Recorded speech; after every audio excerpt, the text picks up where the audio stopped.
Comigo hoje eu tenho um grande amigo, para mim um parceiro de vida e também uma pessoa importante, porque ele comanda uma coisa muito importante que é o sistema judiciário. Hoje eu recebo o meu amigo, o presidente da APATEG, que é a Associação Paulista dos Técnicos Judiciários do Estado de São Paulo, Edinaldo Batista. Boa noite, Edinaldo, seja bem-vindo, obrigado por ter aceitado o nosso convite aqui da nossa live. Boa noite, Fábio, é um prazer enorme, sabe, participar desse primeiro dia aqui, né? Primeiro dia desse programa aqui. Frio na barriga. Um prazer enorme mesmo e fico muito lisonjeado de receber esse convite e aqui representando aqui a APATEG nesse momento especial aqui do Sucesso News. Reginaldo, vamos falar então, já que a gente está aqui para falar de sistema judiciário, né? Vamos lá, né? E aqui a gente está para fazer jornalismo, né? Que eu gosto de fazer, e eu falei que eu não vou passar manteiga no bigode, né? Como diz o outro, né? Então conta pra gente aí, quais são os principais desafios hoje pelos técnicos judiciários atualmente enfrentados no estado de São Paulo hoje? Então, como eu disse para você, nós somos hoje em 40 mil servidores na ativa, né? É muita gente. O Tribunal de Justiça de São Paulo, ele é o maior tribunal de justiça do mundo em número de processos, né? É um número avassalador, é muito complicado você conseguir manter isso em funcionamento, porque é aquilo, o cidadão, aquele que precisa do judiciário, a primeira coisa que ele quer é ser bem atendido, ter a sua demanda atendida, né? Uhum. E que isso aconteça num prazo o mais curto possível, né? A grande reclamação que nós temos, e isso é natural, é a demora do judiciário, né? Vou entrar com processo, vai levar vários anos para ser julgado. E o grande problema, uma das coisas que atrapalha muito, além da questão burocrática, que a lei nos obriga a atender, né? Existem prazos processuais, não tem como a gente pegar e fazer a coisa ao nosso bel prazer. Nós temos que obedecer prazos, nós temos que tem toda esses problemas. E hoje nós enfrentamos um problema muito grande de falta de funcionários, né?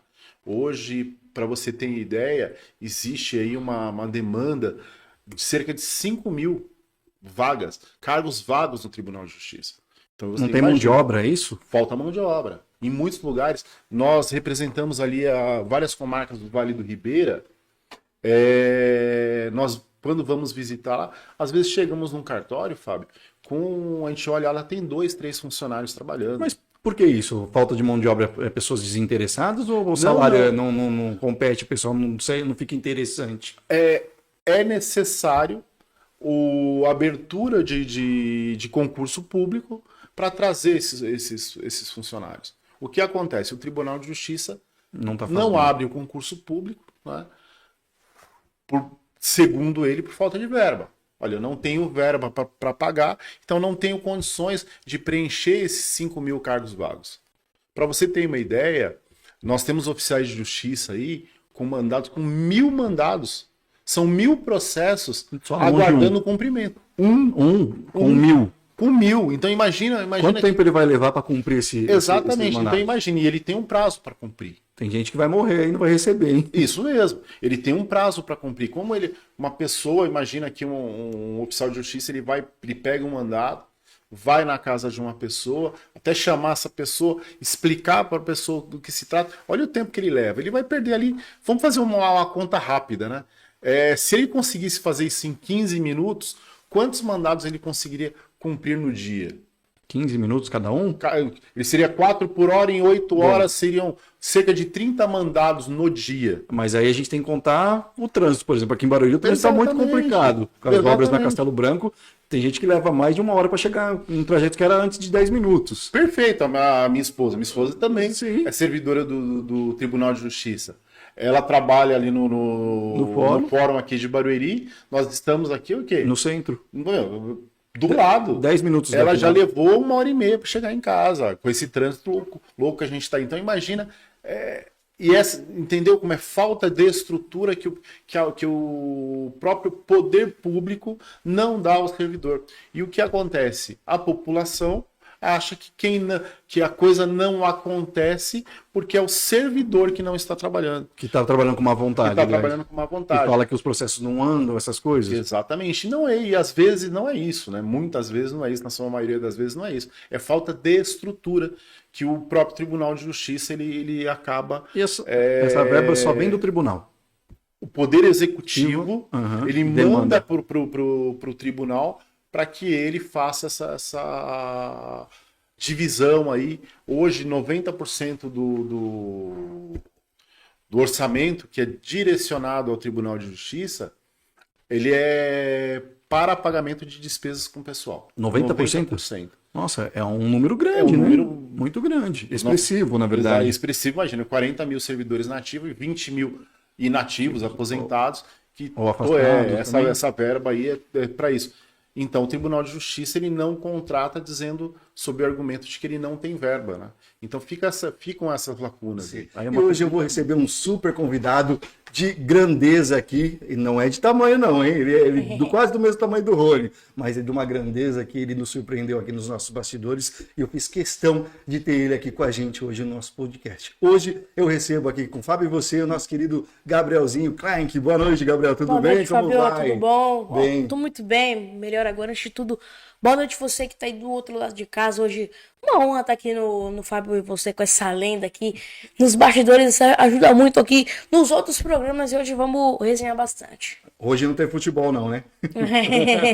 Hoje aqui o bate-bola é comigo, então vamos ver se você tá preparadão então, aí. vamos. Gabriel, fala um pouquinho de você aí, de onde você nasceu, quantos anos você tem. Se apresenta para o nosso público do Sucesso News TV, que a partir de agora você tá no nosso canal aí para todo o Brasil e para alguns países também, que o pessoal assiste a gente até na Argentina, nos Estados Unidos. Então o pessoal tem muitos amigos lá, inclusive no Japão, que assiste a gente. Então tem um pessoalzinho que assiste a gente até no Japão. Demais, Então se apresenta para o nosso público aí. Diz quem é o Gabrielzinho pra gente.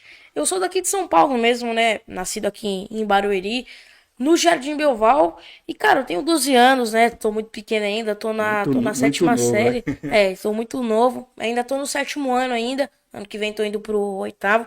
E esse ano eu faço 13 anos já. Então, ficando velho, hein? Tô ficando velho já também. Tô quase essa idade. E assim, idade vai demorar um pouquinho. Eu sou nascido e criado no futebol, na Várzea de São Paulo. E assim, cara, eu me adaptei à Várzea, ao futebol, a estar lá todo fim de semana. Mano, perder sábado, perder domingo, ficar cansado pra poder estar na Várzea. E aí, cara, e aí essa paixão antiga já, desde meus 2, 3 anos de idade, né, pai? Que meu pai, ele sempre jogou, tá? O meu cameraman, ele sempre jogou. O cameraman que você fala lá. O Gabrielzinho é um dos nossos participantes do Sem Firula, aqui de segunda-feira. Ele sempre fala que é o cameraman. O cameraman dele é o pai dele, tá aqui nos bastidores do Clebão. Tá aqui, ó. Obrigado, Clebão, por estar aqui presente. Continua falando aí pra gente. E, por sinal, ele joga muito, tá? E aí... você tá puxando o saco, né? Não é perna de pau, não? Não, que isso, craque. Mas... brincadeiras. E aí eu sempre acompanhei ele, porque ele sempre jogava, por exemplo, 2, 3 jogos por fim de semana e eu tava nos 3. Isso com quantos anos você começou? 2, 3 anos. 2 aninhos por aí, 2, 3 aninhos você já. Você ia que seu pai te amarrava? Os dois. Era o seu pai que levava, né? Os dois. Você já andava nessa época? Já, Clebão, já, né? 2 anos já andava ele? Já andava, já 2 anos. Que beleza. Enquanto a molecada de hoje em dia com 2 anos não sai de celular, isso aqui é pro campo de futebol. Eu era e sou apaixonado e sempre você. E aí eu fui crescendo, né, Fábio? Eu fui entendendo, eu quero você ganhar, eu quero você perder, quando dava pra ir e quando não dava pra ir. E aí eu fui crescendo, você vai pegando o gosto, você vai gostando. Você ainda não tem essa capacidade de entender, não, cara, eu quero estar aqui todo fim de semana, não, mas só que me fazia bem, entende? E aí, cara, 5, 6, 7, e aí eu fui pegando mais amor ainda, aí veio a pandemia, né, que acabou cortando 2020. tudo por um ano, e 2021 um pouco ainda, e só em 2022 que eu tenho lembranças claras de jogos e tal. E aí 2022 fui pra muitos jogos, acompanhei, mano, acho que uns 80, 90% de todos os jogos do meu pai. E aí veio 2023, foi quando surgiu essa ideia de eu começar a trabalhar com a reportagem. Eu vou explicar. foi mais ou menos ali em fevereiro de 2023. Não preciso nem fazer pergunta, você viu? Ele desenrola, menino, vai tomar meu lugar daqui a pouco. Eu já vou até começar a fazer a pergunta para você, porque hoje a gente vai inverter os assuntos. Porque hoje você é um repórter mirim. A gente fala que você é um repórter mirim, quem tem os vídeos aí da sua rede social já. @Gabriel_Clank7, né? Isso, é Biel. Biel. Ao invés de Gabriel, é Biel. É Biel, Isso. underline, Clank7. Clank7. Isso aí. Clank é K-L-E-N-K. Isso. Aí. Então, quem vai lá, já acessa lá, Gabriel, o Biel Clank7. Por que 7? Cara, por que 7, pai? É um número de numerologia, simbologia? Ah, eu gosto do 7. Bastante, né? Porque, ó, eu Tem nasci gente que dia gosta, 7. né? Eu nasci dia 7, minha mãe nasceu dia 7, tem um monte de Somatória coisa. da minha data de nascimento total dá 7 também. Então é um número que eu gosto muito. Por isso que eu perguntei. Eu também. Então conta pra gente como começou essa paixão. Já vou começar pelo jornalismo, porque você querendo ou não, é um companheiro de trabalho tão novo aí e fala tão bem, inclusive, parabéns. Obrigado, aí, tá fazendo sucesso aí aqui no Sem Firula. Como começou essa sua paixão pela comunicação primeiro? Como que se você falou assim, pai, eu quero começar a entrevistar os jogadores? Cara, continuando em fevereiro de 2023, né? Já tá fazendo um tempo já, de longa data já, graças a Deus. Em um jogo dele, por sinal, que a gente ganhou esse jogo de goleada, se eu não me engano foi 5-0. Ele fez gol até, foi tudo uma maravilha. E eu sempre mantive uma tradição. Poxa vida, acabava o jogo, a gente perdeu, empatou ou ganhou, independente do resultado, eu entrava, falava com os jogadores e ia dar um abraço no meu pai. E aí, no meio do caminho, eu peguei e falei, cara, esse é eu entrevistar o fulano ali, que no caso era o Betinho, por sinal, um abraço pro Betinho, tamo junto. E foi dito e feito, que se eu não me engano, o Betinho ele tinha feito 2 gols na partida, 2 golaços. E aí eu falei, cara, eu vou entrevistar e o motivo, não sei o porquê de verdade, eu vou te falar, Fábio. Foi assim, um start na minha cabeça. E aí eu entro dentro do campo e falo, pai, eu quero entrevistar o Betinho. Ele, tá bom, né? E aí, natural. foi assim, foi natural. E aí eu entrevisto o Betinho ali. A entrevista que eu falo é 30 segundos, 30 a 40 segundos. Sim. E aí eu penso, o pessoal vai deixar guardado ali. E na real ele posta, né? Na época foi no Facebook. E aí, pô, teve os comentários dos amigos, dos conhecidos, falando, pô, ficou top. O Bielzinho, ele desenrola mesmo. E aí fui indo, cara. E foi a partir desse dia, né? Em algum dia de fevereiro, que agora não me vem na mente, que começou tudo isso. E aí a gente foi indo nos campeonatos, fomos gravando. Pô, compra um microfone ali. Aí passa um tempo, compra outro microfone. E graças a Deus a gente foi aperfeiçoando. E aí naquele ano de 2023, a gente fez aquele jogo, né, pai, do Mary Jane, e mais umas 3 Copas, não foi? Foi a Copa Martins Neto. Né, a Copa da Paz e a Copa IDM. Primeiro veio a Copa IDM, que foi nos meses de junho, julho e ali no começo de agosto. Eu fiz até que bastante jogos dessa Copa, onde ele jogou também, tá vendo, né? Sim. Onde eu vou, ele joga. O pai joga em todas. Ele joga em todo lugar, não tô sabendo que é só o pai, né? O vô também, né? O vô, tio, todo mundo é de família, né? Tá no sangue, tá no sangue. A bola vem do sangue, não tem jeito. Tá no sangue. Mas daí, porque você ainda não fez, não estudou, não chegou na faculdade de jornalismo, como que você opta pelas suas pautas? Como que você vai nas perguntas? Como você decide, tipo, eu vou tal lugar? Porque o jornalista, você viu, eu te entrevistar, eu preparei a pauta. Como você faz para você preparar a sua pauta? Tipo, eu quero entrevistar tal pessoa, eu vou com tal pergunta, ou já sai na hora ali, é natural? Cara, tem um estudo na semana, porque afinal, para você poder, por exemplo, quando você entrevista um jogador de grande porte, que já foi um atleta profissional e também tem uma carreira boa na várzea, não é apenas memorizar, né? Tem que escrever, eu digito, eu leio e releio isso. E eu faço isso. A vida do entrevistado. Eu geralmente eu olho o Instagram, vejo se ele tem algum título relevante na várzea e também faço isso em cima da entrevista.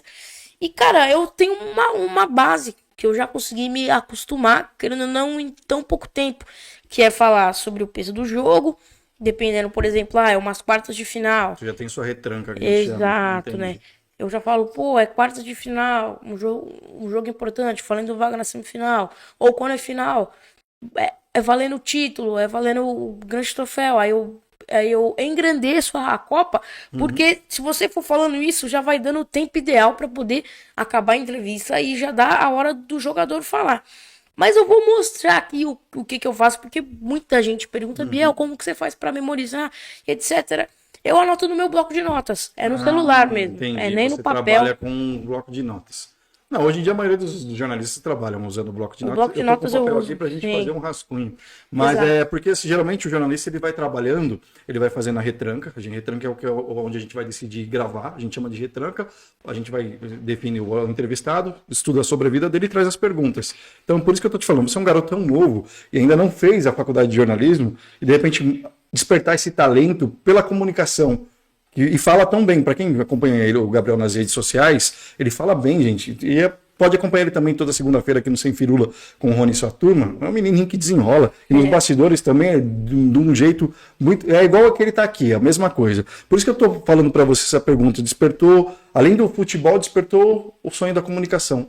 E seria um sonho também uma faculdade de comunicação ou não? Eu creio que sim, né? Porque o pessoal fala, quando eu encontrei com o Mauro Betting, com o Thiago Leifert, eles falam, cara, você tá muito novo.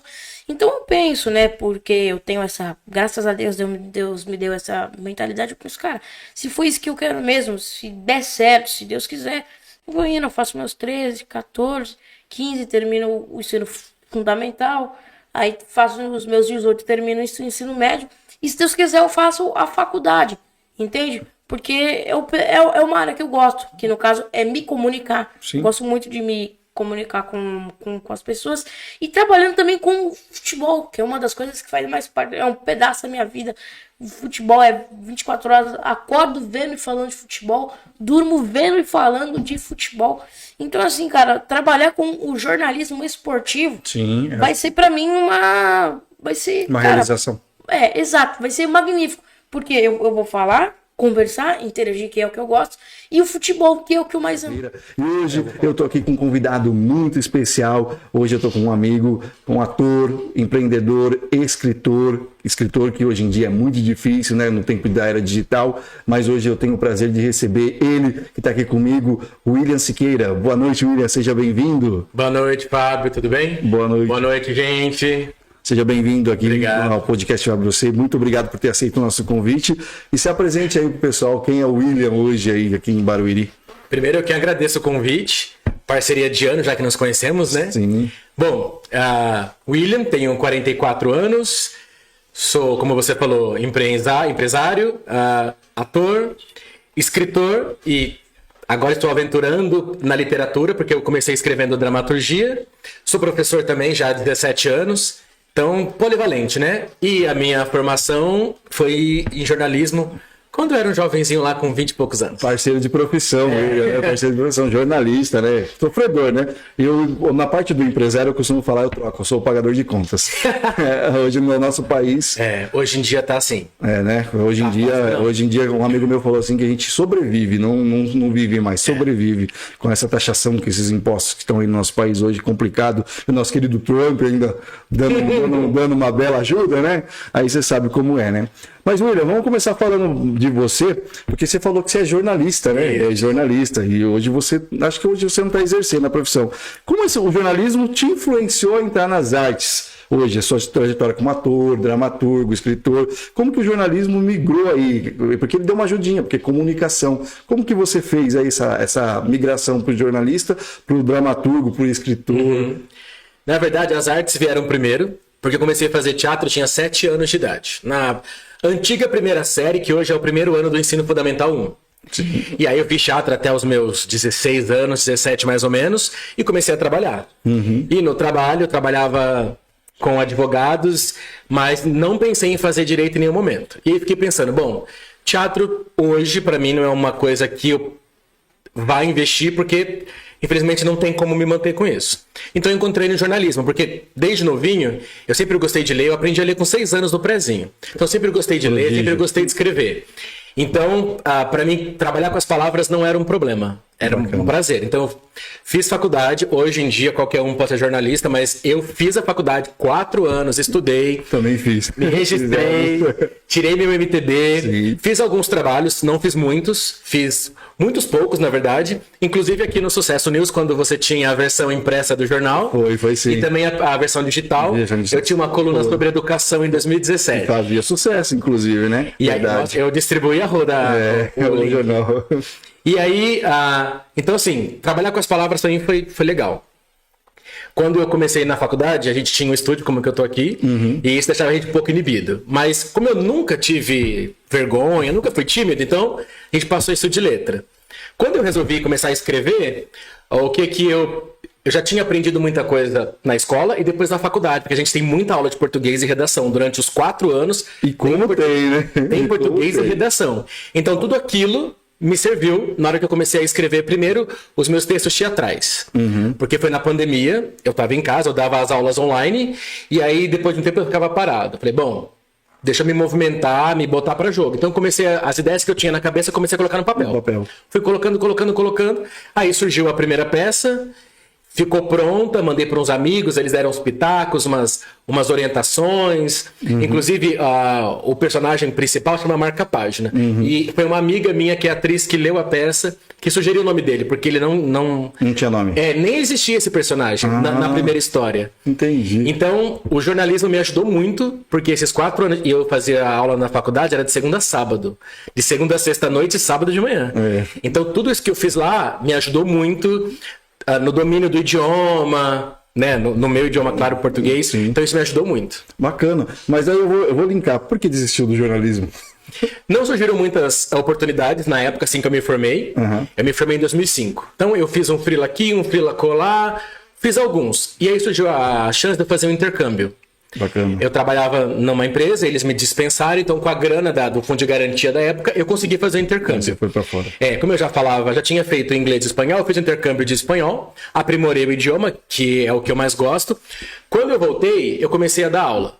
Porque assim, professor de espanhol não tem muito, pelo menos naquela época não tinha muito, e aí comecei a dar aula.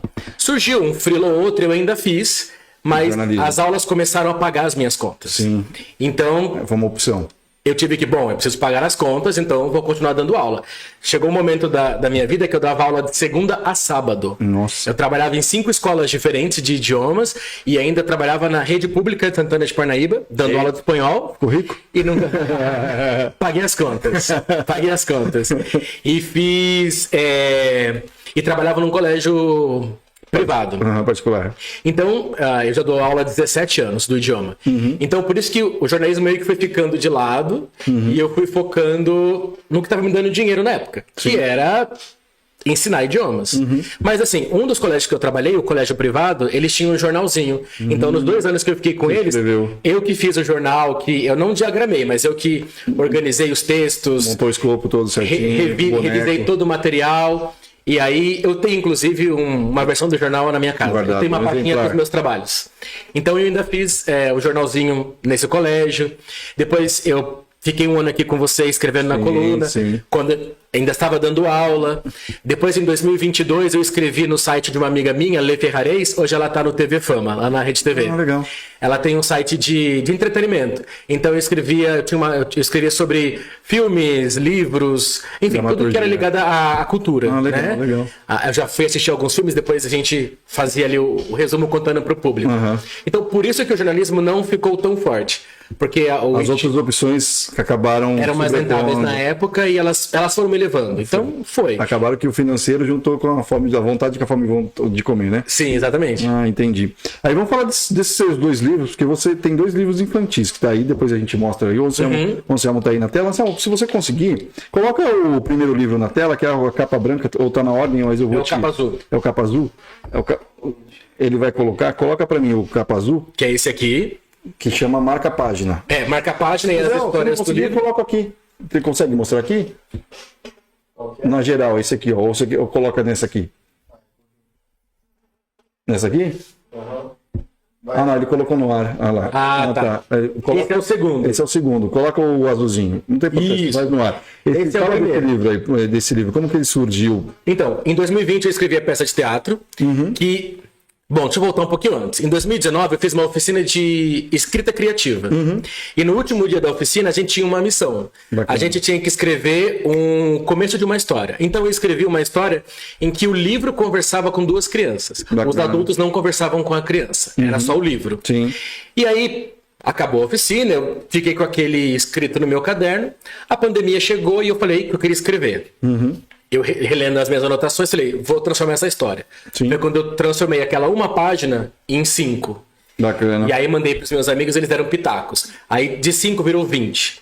Então eu fiz a peça, marca a página Histórias do Livro, marca a página é o personagem que sai de dentro do livro para contar uma história para as crianças. É uma coisa ilusória que vira real. Exato, mas só as crianças podem ver, os adultos não veem. É aquela velha história do só inteligente enxerga? É mais ou menos. É mais ou menos É que, isso. na verdade, as crianças se permitem, né? Quando a gente vira adulto, os boletos impedem que a gente continue fantasiando. A gente troca o boletim por boleto. Já ouviu essa frase? Nunca, Nunca ouviu? mas faz muito sentido. Sim, porque quando a gente vira adulto, já falou assim, ó, não se preocupem em trocar os boletins pelos boletos. Fiquem nos boletins. E realmente, se eu pudesse, eu ficava nos boletins, porque os boletins eram só as notas vermelhas. Tá bom, eu vou colocar isso no próximo texto. Sim, Gostei muito. Eu uso a frase. Eu troquei os boletins pelos boletos, porque hoje eu não sou empresário, eu sou pagador de conta nesse país. Então é complicado. Mas hoje um tema muito interessante que eu estava conversando com ele aqui nos bastidores, e eu falo que se o brasileiro se interessar por esse tema, vai ter muita gente comprando casa de leilão. Hoje nós vamos falar com Lucas Menezes, advogado e mentor de leilões. Hoje ele vai dar dicas de como comprar casas de leilões. Está interessado? Está precisando comprar sua casa? Olha, financiamento tem coisas diferentes aqui. Ele me contou várias coisas. Se eu fosse você, eu ficava na live. Boa noite, Lucas. Seja bem-vindo. Obrigado pela sua presença aqui. Eu que agradeço pela oportunidade. Espero que a gente possa cooperar, né, com o pessoal. A galera tem informação do que precisa. Esse é o objetivo. E você me trouxe muita informação importante, hein? O pessoal aqui já está ligado aqui nos bastidores e tem gente aqui que vai comprar casa daqui a pouco, hein? Ótimo. Esse é o objetivo. O objetivo é que todo mundo tenha a informação e consiga usufruir efetivamente disso, né? Se apresenta para o nosso telespectador quem que é o Lucas, então, antes da gente começar? Bom, prazer a todos. Meu nome é Lucas Menezes, eu sou advogado. Trabalho também nessa parte de leilão de imóveis, do mentoria sobre leilão de imóveis. Trabalho um tempinho já com esse tema e descobri com esse tema aí que muitas pessoas acabam, infelizmente, não tendo acesso à informação devida, né? Sou professor universitário pela Unifiel, faculdade de Osasco, pelo curso de Direito e, bom, vou tentar cooperar com vocês aquilo que eu puder transmitir de informação para que vocês possam usufruir, compartilhar, enviar, enfim, democratizar essa informação. Bacana, pessoal, porque eu já fiz algumas perguntas para o Lucas nos bastidores e eu já vi que tem muita diferença de leilão e consórcio. Inclusive, eu já vou começar perguntando para ele. Tem diferença, né, de leilão e consórcio, não é isso, Lucas? Mas tem muita diferença, né? Bom, o leilão, o consórcio, na verdade, vamos explicar pelo que não é, né? O consórcio, na verdade, é aquele cara que a gente depende de um grupo, né? Então, primeira dica, se você ouvir que você tem que comprar ou deva comprar, estão te indicando comprar uma casa em sistema de cooperativa, a cooperativa é o sistema do consórcio. O que significa?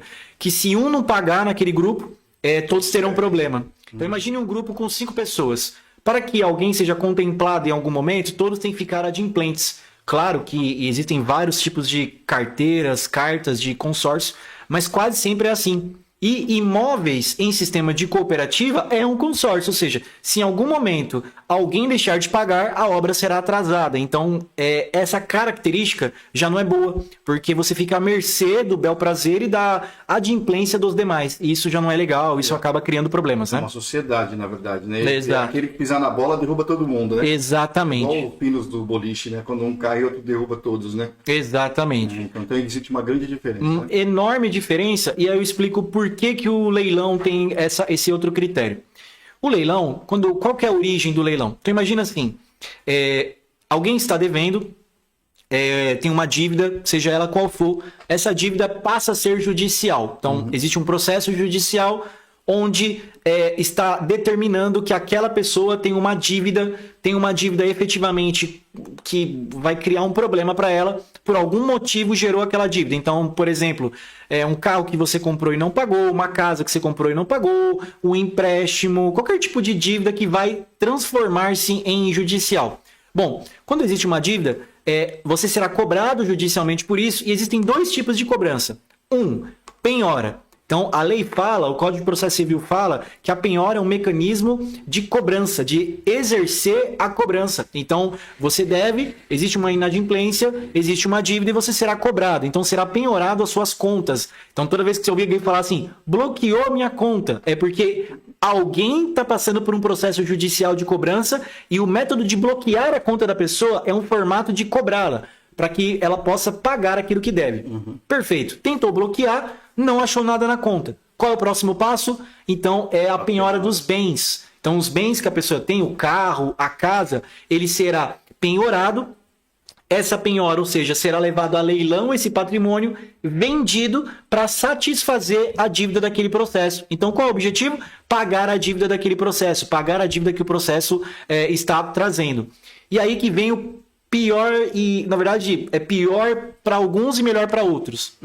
Você fala assim, cara, tem uma casa de 200 mil sendo leiloada por 40. Por quê? É porque ela vale 40? Não.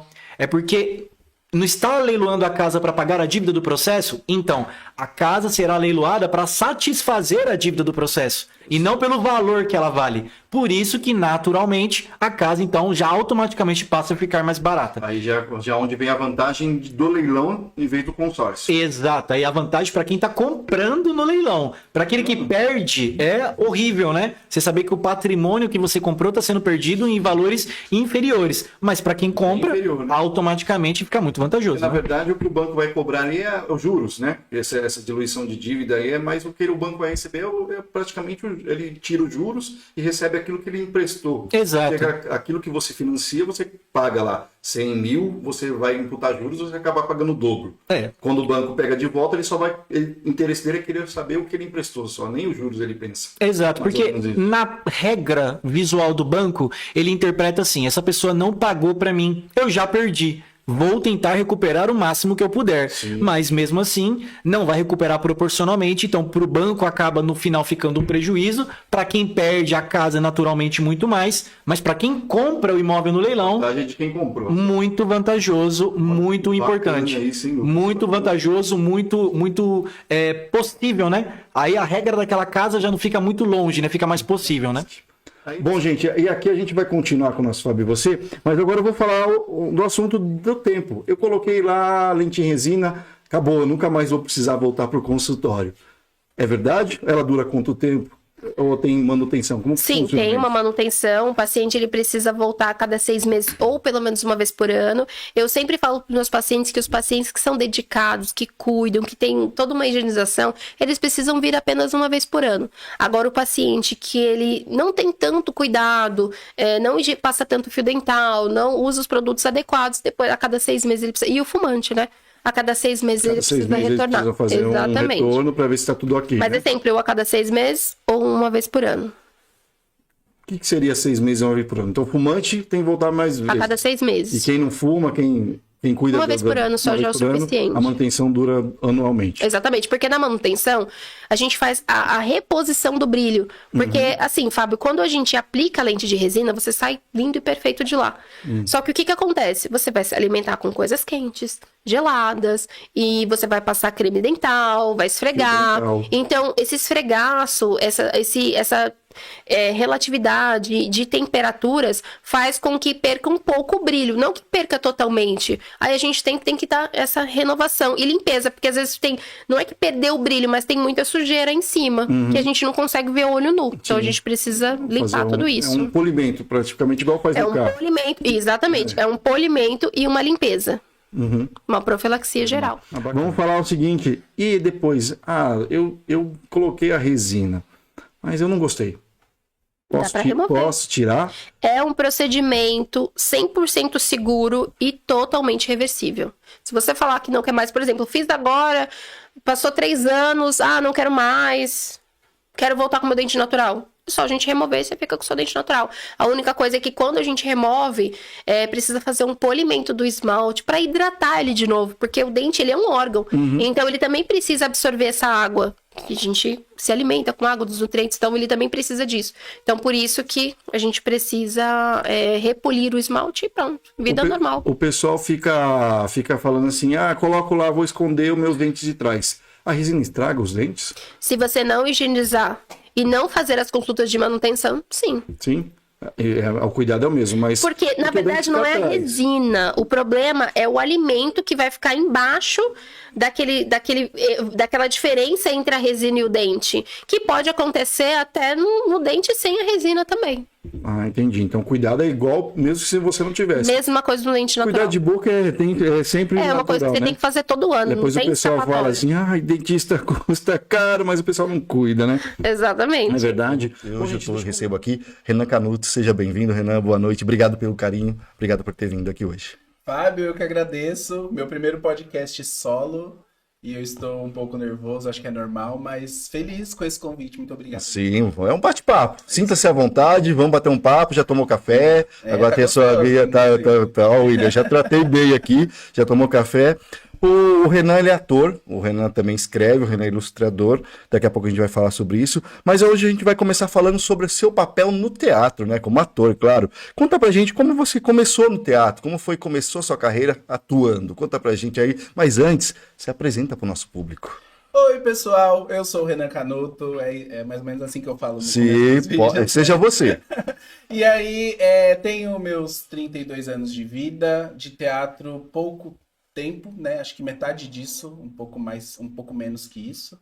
Eu comecei no teatro em 2016 e foi em Santana de Parnaíba, Já tem 10 anos, numa né? oficina lá, que eles têm bastante oficinas até hoje, e eu comecei assim lá. Bacana. Então foi uma coisa até de louco, assim. Eu tinha acabado de me mudar pra cidade, não conhecia ninguém.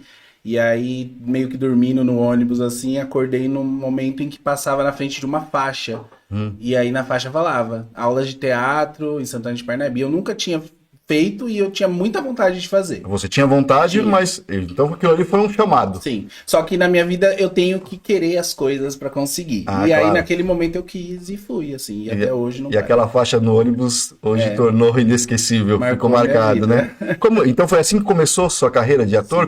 Como foi sua primeira peça? Conta pra gente aquela primeira entrada no palco, como que foi a sensação? Conta pra gente aí. Olha, o primeiro passo. O pessoal quer saber como o Renan começou mesmo, de fato. é um desafio, porque o Renan do começo, ele era generalizado como as pessoas, assim, que acham que o teatro é muito fácil. Que é chegar, ler um texto, decorar e apresentar, né? O Renan de antigamente achava isso. Só que não é. E aí eu passei bastante dificuldade no começo. Eu sempre fui uma pessoa muito tímida, apesar de fazer as coisas que eu faço. Então, pra mim foi um desafio, assim. Eu tenho um pouco de facilidade com textos, acho que eu percebo isso.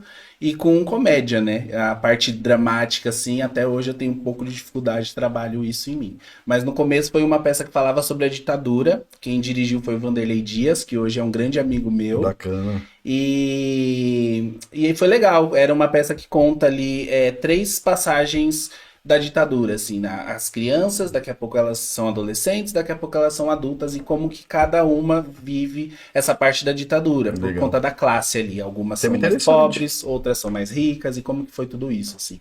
E aí foi uma peça bem legal, bem pesada, mas que marcou a minha vida, assim, como um dos trabalhos que eu mais tenho orgulho de ter feito. Sabe? Deixa eu mostrar uma foto antes da gente continuar, porque eu vou abrir mais sobre o seu lado artista, né? Ator, né? O meu piloto, vou mostrar essa foto aqui, você joga no ar. Vamos mostrar uma foto de cada vez, tá? Fala mais sobre essa foto aqui. O que acontece ali? Quem que é aquele bonequinho na sua mão? Quem que é? Conta pra gente aí. Gente, esse boneco é um marca-página. Na verdade, ele é um marca-texto, né? Esse é o marca-texto. Mas ele faz parte da... Eu achando que ele era o William. peça. Não, esse sou eu. Esse é você. Ele é um boneco que o William, né, que tem um podcast dele aqui, inclusive assistam, não só o dele, mas os outros também, e o conteúdo é bom. Ali, ó, marca-texto. É isso, marca-texto. E aí a gente fez em parceria o lançamento de um livro, e com base nesse boneco eu criei o marca-texto do livro, né? Bacana. Mas esse boneco, a gente apresenta em escolas, a peça, que faz ali, incentiva a leitura das crianças e toda a criatividade também. E essa parte lúdica, Eu acho que é legal. incrível vocês continuarem levando esse lado lúdico para as crianças de hoje em dia. Porque o celular tomou muito isso da Nossa, infância, né? Eu sou ainda da época que a gente brincava na rua, jogava bolinha de gude, chutava bola, ralava o dedão. O molecada de hoje em dia não sabe o que é isso. E eu acho incrível. Eu falei pro William quando ele esteve aqui com a gente que continuar ressuscitando, além de ser bravamente um negócio diferente, porque se tornou diferente ser antigo, né? Se tornou diferente ser antigo, mas eu acho muito grandioso. Eu até falei do meu afilhado para você aqui, que ele é bem raiz, né? Aquele menininho que cai, brinca na terra. A molecada hoje em dia se suja, ela tá gritando, ai, me sujei, né? Hoje em dia a molecada não sabe o que é isso. Então, parabéns. Eu acho muito importante esse tipo de trabalho de vocês e tem todo o nosso apoio aqui do Sucesso News TV. Antes da gente continuar nas fotos, claro que eu vou voltar daqui a pouco na foto. Você tem um canal no YouTube, né? Que você não é meu concorrente, não. Mas você tem um canal... É parceiro. Eu tava dando uma olhada no seu canal do YouTube. Conta pra gente sobre o seu canal do YouTube. O que você fala ali. Não é só do Drag Race, né? Você fala mais coisas. Conta pra gente o que você faz ali no seu canal. O meu canal, ele começou através de um reality show que não é o Drag Race, mas é um reality show brasileiro também, que se chama Corrida das Blogueiras. Ah, é? Esse reality, ele une ali os artistas... Tinha a blogueirinha lá, não? Tinha, ela era uma das juradas, inclusive. A blogueirinha? A blogueirinha, ela fala o que pensa, né? Eu gosto dela. Traz a blogueirinha aqui, Tá convidada. convidada, blogueirinha. Então, E para aí, que ela venha. já pensou? Queremos você, hein, blogueirinha? Me Fala chama igual nesse Danilo. dia. Chamo. Melhor do mundo. Vamos lá. Mas o Corrida, ele me incentivou a isso, porque é um reality show e eu tenho essa vontade de participar de um reality show. Ah, é? E o Corrida é a minha cara, assim, porque ele tem os desafios de maquiagem, tem os desafios ali de fazer uma publicidade, de apresentar um podcast, essa coisa que eu fui me moldando no começo do canal para tentar participar desse programa. Infelizmente, esse ano o Diva Depressão, já ouviu falar? Já, sim. Infelizmente, eles ainda não anunciaram que vai ter uma temporada nova, mas já tá indo para a 7ª temporada, para você ter uma ideia, por conta de patrocínio, né? Infelizmente, os projetos LGBTQIAP+, eles têm muito menos patrocínio que os, né, héteros, essas coisas assim. E que não deveria, né? Isso, porque... Eu falo que é um povo muito artístico, é um povo muito talentoso. Como eu tô vendo aqui o Renan, o William, são de um talento incrível. Eu acho que se a sociedade continuar nessa abrangência, tem que abrir mais o leque, porque a arte, ela é abrangente, ela é aberta. Então tem que parar de pensar da forma, não, eu só vou fazer para quem é XY. Parou com isso já, a gente já passou da época disso. Sim. Já passou de falar, vou até fazer uma crítica, meu filho tem que casar com mulher, minha filha tem que casar com homem. Eu acho que a gente já tá transcendente disso. Então a sociedade, ela já tem que começar a rever certas coisas. E vocês são muito talentosos. Sim. Eu acho muito bem isso. Pode continuar. E o Corrida, ele não só tem essa parte artística, mas ele ajuda muitas pessoas, porque eu consegui entrar no YouTube, ter coragem para fazer isso por conta do Corrida, para que eu participasse do programa. E não Hoje, conseguiu. o meu conteúdo, não consegui. Tá? Mas ainda nunca é tarde, tá? Sim. Nunca é tarde. Já me inscrevi 2 vezes, mas eu ainda não consegui passar nem na primeira seletiva. Quem eu sabe acho que agora eles eles me não estão te odeiam. assistindo. Acho Tô que não. brincando, tô brincando. Acho que não. Mas hoje eu já consigo fazer. Hoje eu já tenho um formato de canal que eu falo daquilo que eu gosto. Ainda voltado pro reality show, Drag Race, por exemplo, mas eu também já falei de Masterchef, já falei de Big Brother. Mas por essa coisa, eu meio que uso o meu canal pra falar do que eu gosto, e as pessoas que se identificam e gostam do jeito que eu falo, vão lá e se inscrevem e a gente fica aquela comunidade ali, entendeu? Então meu canal começou mais voltado pra essa parte do corrida, mas hoje eu já tô me adaptando a outras coisas também, pra não ficar num nicho só também. Você falou de reality, agora é curiosidade minha. Big Brother ou Fazenda? Big Brother, né? Fazenda você não iria? Ah, não, a Fazenda não, porque eu não sou famoso. Pra entrar na Fazenda tem que Não, ter pelo mas menos independente, um pouquinho de alguma coisa. independente de fama, esquece que se você quer famoso, qual você faria? Ah, eu faria o Big Brother. A Fazenda não. Eu acho que eu não me daria bem cuidando de animais, essas coisas, não. Eu acho que... O William leva ele pra Seria Fazenda no fim de semana aí, manda ele montar num boizinho aí pra ele aprender. Hoje a gente tem um assunto muito interessante. Claro, toda quarta-feira a gente traz um assunto muito interessante. Hoje eu recebo um amigo. Hoje você já recebeu conselho na sua vida? Bastante, né? Mas hoje não é o conselho que você quer receber, não. Hoje nós vamos falar sobre o Conselho Tutelar. Hoje eu recebo o meu amigo aqui, o Paulo Henrique, o Paulo do CEPAC, que está aqui com a gente. Boa noite, Paulinho, seja bem-vindo. Obrigado, Fabinho. Boa noite. Seja bem-vindo aí, obrigado por aceitar o nosso convite agora e ao vivo, hein? Então hoje não tem corte, hein? Como fugindo. Hoje não tem corte, não. O pessoal já começou a chegar, daqui a pouco eu aviso aí. Paulinho, se apresenta para o nosso público aí quem é o Paulinho, pode falar um pouco do Paulinho, conta pra gente aí o pessoal saber quem é o Paulinho. Maravilha. O Paulinho, mais conhecido como Paulo do CEPAC, Paulo do Parque Imperial, Paulo de Barueri, instrutor Paulo para quem foi meu aluno. Bom, eu sou filho de Barueri, né? Eu falo que eu vim para nossa cidade na virada do milênio, então 99 e 2000 eu chego na cidade. Hoje eu tenho 34 anos, né? Sou taurino. Novo ainda. Acabei de fazer 34 anos no mês de maio. Parabéns. E estou nessa empreitada, né? Estou conselheiro tutelar aqui na nossa cidade. Eu falo que eu respiro ar do Conselho Tutelar desde 2016, né? Quando eu participo aí da primeira eleição. E hoje eu me mantenho, né? Nessa causa, defendendo direitos das crianças, dos adolescentes baruerienses, né? Barueriense, mirins. E assim, é um desafio muito grande, né? Mas o Paulo é isso, é esse menino com essa responsabilidade. Grande. Muita responsabilidade, muito Porque desafio. cuidar da criançada toda não é fácil, ainda mais a criançada de hoje em dia, né? E os pais dão mais trabalho que a criança. É isso que eu ia perguntar, o pai dá mais trabalho, na verdade. É o conselho tutelar que é referência da criança, mas assim, é o pai e a mãe que nós precisamos muitas vezes dar uma situada, fazer um alinhamento, né? Mas assim, é o que eu falo, eu acho que o maior desafio é essa carinha de menino. Passar um ar de responsabilidade, né? É isso, né? Mas aos poucos nós vamos, né, colocando cada coisa no seu lugar. E com certeza eu acho que é uma causa que realmente merece esse declínio sobre ela, não só minha, mas dos conselheiros que integram, né? Barueri tem 10 conselheiros tutelares. São dois prédios de conselhos, né? Isso. Quantos moradores hoje tem Barueri? 340 e alguma coisa, né? 340. Então o conselho representa metade e metade, não é isso? Da população? Cada um é uma parte do município. Explica mais ou menos como funciona. Bom, na cidade nós temos 2 conselhos tutelares, né? Para situarmos os eleitores, né? Pensa assim, Zona 199, Conselho Tutelar 1. Zona 386, Conselho Tutelar 2.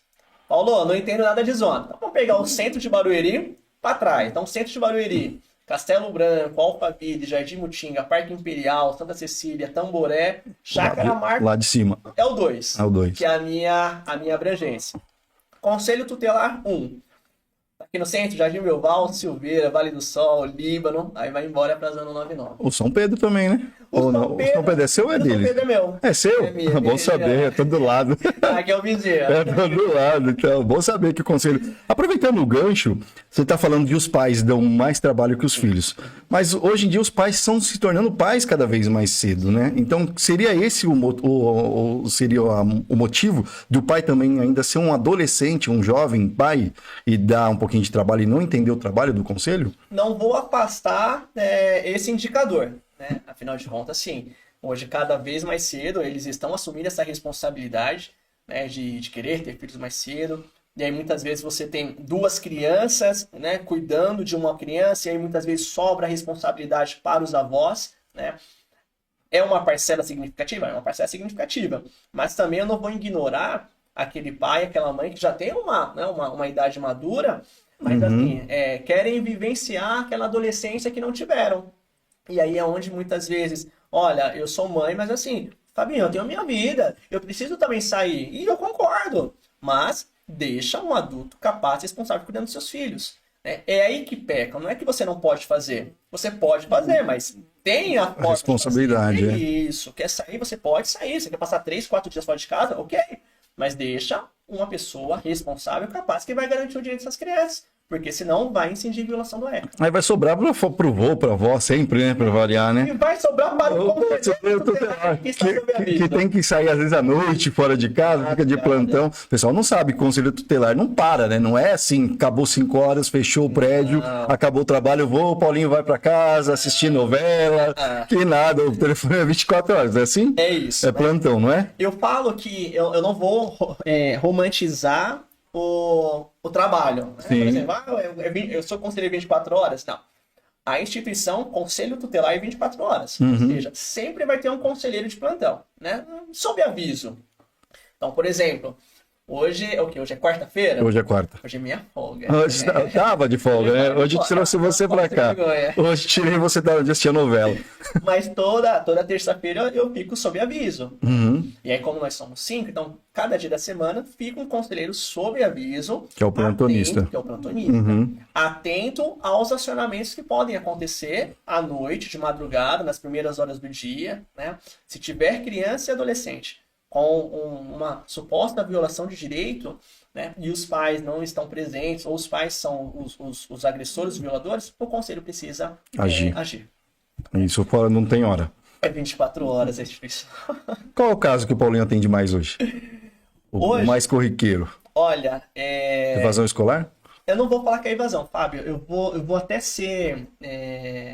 As pessoas acham que não acontece. Hoje eu tô tirando toda a curiosidade do Fábio e do pessoal que assiste a gente, viu? Podem tirar. A evasão escolar, sim, né? Mas ela não acontece em uma época específica do ano. Ela acontece, embora as escolas muitas vezes esperem o fechamento do ano, né? Do semestre, do bimestre, para fazer a comunicação, mas nós recebemos diariamente, né? Não vem que a gente vai, mas todos os dias, olha, tem esse adolescente, tem essa criança que está, né, há uma semana, há 2 semanas, isso chega. Mas falando, somos 10. Sim. Eu, particularmente, esse conselheiro, eu tenho pegado bastante, e aí é até um dado assustador, porque nós estamos numa das cidades mais ricas do país, né? E nós É o acreditamos... 5º PIB do estado, né? Então, Barueri é o 5º PIB, né? Então, imagina a responsabilidade. E esse PIB, muitas vezes, cria uma cortina que... Tem uma falsa ilusão de que aqui é tudo bom, né? Perfeito. Aí todo mundo quer morar em Barueri. Lá não acontece nada de ruim. Vai nessa. E acontece, Fábio, acontece muito. Então, hoje, a maior demanda que eu tenho me deparado é com o abuso sexual de crianças e adolescentes, né? Por isso que nós batemos bastante no Maio Laranja, né? Nessa temática de que as crianças, elas cada vez mais cedo, elas estão sendo violadas no seu direito, né? No que tange a dignidade, elas estão sendo abusadas, os adolescentes estão iniciando a vida sexual cada vez mais cedo. Erroneamente, né? Estão tirando a infância da criançada, né? E muitas vezes, né, sob a anuência dos responsáveis que falam, mas eu tive o meu filho com 12, com 13, 14 anos. Tá bom, isso lá atrás, mas era um estupro de vulnerável e que muitas vezes, por conta da informação, não chegou, não foi responsabilizado. Então, as famílias às vezes vêm desse ciclo de violação e não percebem que estão inseridas nesse ciclo de violação. Então nós temos que mostrar para o pai e para a mãe, falar, mas é uma violação, é um crime, não pode, criança não tem relação sexual. Adolescente, a legislação proíbe antes dos 14, Sim. antes dos 14 anos é estupro de vulnerável. Então é uma demanda que tem sido cansativa, porque você fala, você pegou um caso, mas de um caso, quantos ofícios, quantas medidas serão aplicadas, né? Até foi o boom que agora teve com o FEL, que estourou a adultização, né? Do caso do Ítalo Santos, né? Que tá preso. Se ele tem realmente culpa, que tudo indica que tenha, que ele usava... A questão do erotismo da criança não é só o ato em si, né? Sim. É você colocar a criança ali com roupas de baixo calão, roupas bem sensuais, que tira o que eu falo da... Fugiu a palavra agora, a inocência da criança. A inocência da criança. Então, o Felca, acho que ele foi feliz ou ele foi corajoso, Sim. porque a sociedade gritava sobre isso. Já teve uma outra influência que denunciou e ela foi vetada. A justiça vetou a denúncia dela, que foi a Deolane. A Deolane, ela vetou. E o Felca foi lá e agora está tendo que andar de carro blindado, sendo que ele está mostrando para a sociedade. E até agora o Mota disse que essa semana pautou com urgência já sobre a adultização. Sim. Quer dizer, precisou um influencer que... Hoje a gente estava até debatendo, estava assistindo no jornal, de um influencer que bateu um carro num Porsche e bateu num senhorzinho, chamou o carro do senhor de lixo. Sim. Aí eu pergunto pro Paulo, influencer de quê? Que influência esses caras têm na nossa sociedade? Eles influenciam a criançada nos maus caminhos, no meu ponto de vista. Porque um cara que entra, bate no carro, acabou de sair de uma balada, filmou toda a balada bebendo, a justiça tampa os olhos assim e ainda fala que o carro do senhor é um lixo. Onde que a gente vai parar? Que influência eles são? Influência de quê? eu vou até replicar um comentário que eu li, né, em cima dessa reportagem. Não é influência, é má influência. É má influência. É um mau influência aí, né, que se posiciona dessa forma, né, que atravessa um semáforo, que coloca, né, a vida de outras pessoas em risco, né. Então nós precisamos... E debocha da lei, né? Sim, né, porque a confiança saiu e eu acho que ela até já falou que, né, o senhorzinho preferiu os 60 mil do que o carro dele. Do carro dele, porque ele não tinha seguro, na verdade. Isso, mas, enfim, eu acho que hoje nós precisamos defender o óbvio. Hoje existe uma inversão de valores muito grande na sociedade. Hoje, os adolescentes, né, eles acabam se referenciando justamente nesses influencers que estão na mídia. Sim. Né? E aí você puxa e você tem ali uma situação com o português, né? Eu vi uma reportagem mais cedo de um empresário falando que, olha, eu prefiro contratar pessoas com mais de 30 anos de idade, porque são mais responsáveis, porque abaixo de 30 não quer saber mais, quer trabalhar só na telinha, né? Acho que ficou muito fácil. E a você de casa, obrigado pelo carinho da sua audiência, continua se inscrevendo no canal, você que está na live, muito obrigado, se inscreva no canal, não sai se antes de deixar aquele like pra gente, é muito importante. Ó, tem a Live Pix também, você que vai assistir, ó, não custa nada ajudar o nosso projeto. Eu volto na próxima quarta-feira, às 8 da noite com o Fábio e você, e amanhã às 5 da tarde no STV News, ó. Beijo no seu coração, uma boa noite, fique com Deus. Obrigado, gente, até a próxima, tchau, tchau.